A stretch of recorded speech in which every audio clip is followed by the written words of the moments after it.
Hello everyone, welcome to New Wealth Japan. I'm thrilled to have you here today. This channel is dedicated to helping travelers from around the world discover and experience the very best of Japan. From ancient temples and historic castles that have stood for centuries, to the vibrant world of anime, unique Japanese souvenirs, and incredible cuisine that will tantalize your taste buds, we cover it all. Japan is a country where tradition meets innovation, where you can enjoy a traditional tea ceremony in the morning and explore cutting-edge technology districts in the afternoon. It's this beautiful contrast that makes Japan so fascinating. We're passionate about sharing hidden gems, travel tips, and cultural insights that will make your Japanese adventure unforgettable. Whether you're planning your first trip or you're a seasoned Japan traveler, we've got something special for you. I'm truly grateful that so many people from all corners of the world share this passion for Japanese culture with us. Your enthusiasm and curiosity inspire every video we create. So sit back, relax, and let's explore Japan together. Let's get started. Wakayama Castle is a hilltop castle located in Wakayama City, Wakayama Prefecture, built on the hills of Mount Torafusen. In 1585, Toyotomi Hideyoshi ordered his younger brother Hidanaga to construct it, establishing it as a base for governing Kii province. After the Battle of Sekigahara, Tokugawa Yorinobu, the 10th son of Tokugawa Ieyasu, entered the castle, and it subsequently flourished as the residence of the Kishu Tokugawa clan.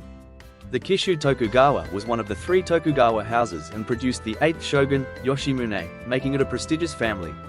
The castle tower was destroyed by war but was rebuilt in 1958. Today it is maintained as Wakayama Castle Park, where the connected tower complex, stone walls, and roofed bridge corridor convey its former appearance.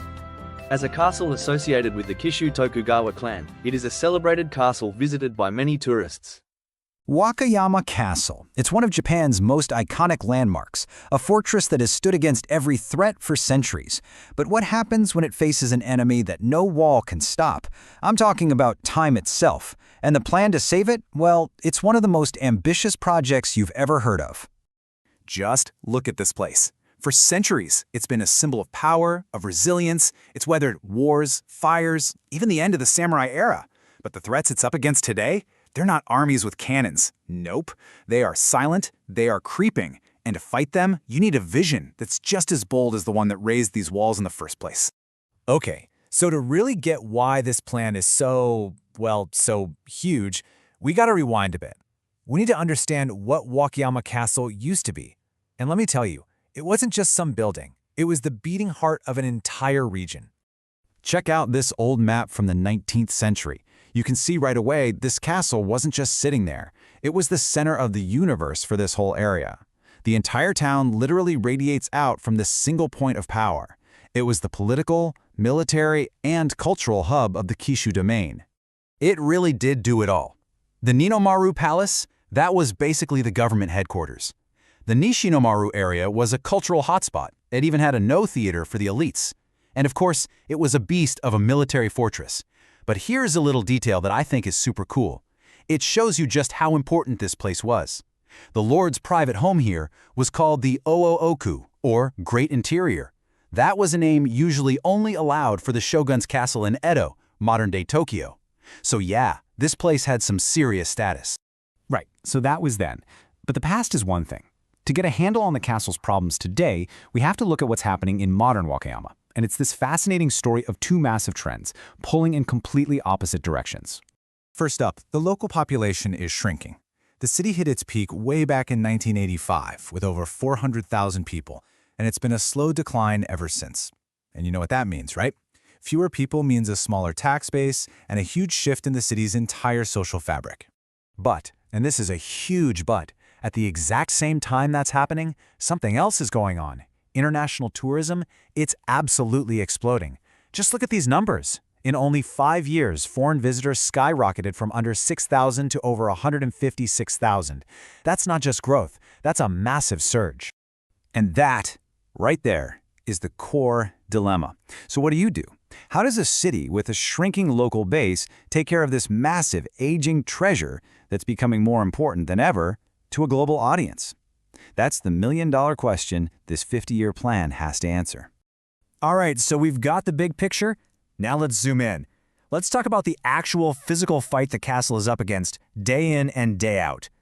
There are really four main problems here. First, the main tower you see today, it's not the original. It's actually a concrete reconstruction from 1958, built after World War II. And now, it's getting old and starting to break down. Then you've got all these overgrown trees literally hiding the amazing stone walls. And worse, those same trees, their roots are actually tearing the priceless original walls apart. And to top it all off, facilities like the on-site zoo and the restrooms, they're just seriously outdated. I mean, this comparison just says it all, doesn't it? On the left, a historic photo shows a clear, commanding structure. On the right, this is the view today. Those magnificent stone walls are almost completely swallowed by a dense wall of trees. The fortress has kind of lost its imposing, castle-like feel. And this is where it gets really serious. This isn't just about looks. Take a close look here. You can literally see large trees growing straight out of the centuries-old stone walls. Their roots are just relentlessly pushing those giant stones apart, threatening the very foundation of the castle. It's basically a disaster happening in slow motion. So you have a slow-motion disaster. How do you fix it? Well, the city's answer is a plan that is, frankly, it's breathtaking in its scope.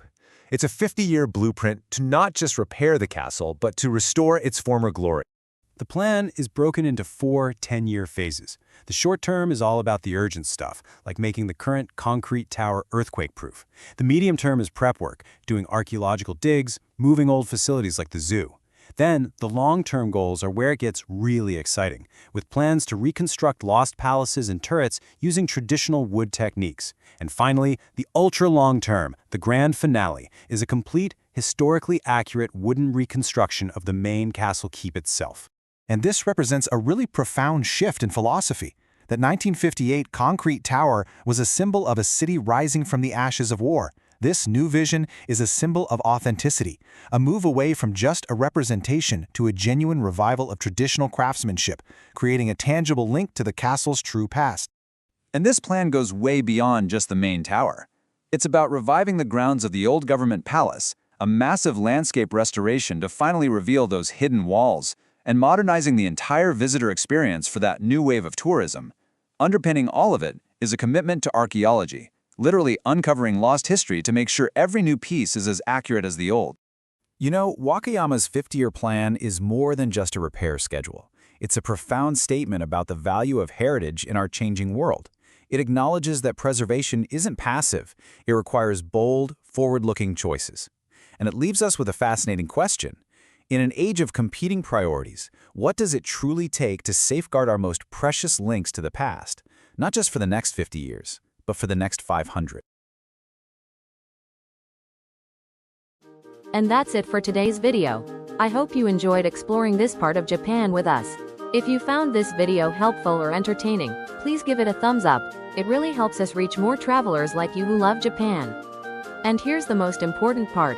If you haven't already, please subscribe to New Wealth Japan and hit that notification bell. By turning on notifications, you'll be the first to know whenever we upload a new video. We post new content regularly, featuring different destinations, food experiences, and cultural insights across Japan, so you won't want to miss out. Now, we'd love to hear from you. Do you have any questions about what we covered today? Is there a specific place in Japan you'd like us to feature in an upcoming video? Maybe a particular Japanese dish you're curious about, or a cultural tradition you want to learn more about? Please share your thoughts, questions, and suggestions in the comments below. We read every single comment, and your feedback helps shape our future content.